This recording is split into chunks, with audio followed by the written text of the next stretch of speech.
यद्गृहे विद्यते कलौ सालिग्रामशिलार्थन्तु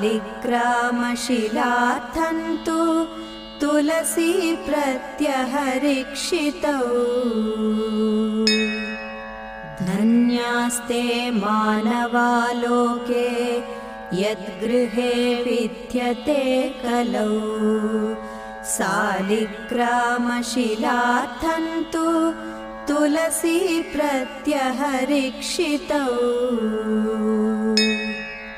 धन्यास्ते मानवालोके यद्गृहे विद्यते कलौ सालिग्रामशिलार्थन्तु तुलसी प्रत्यहरिक्षितौ।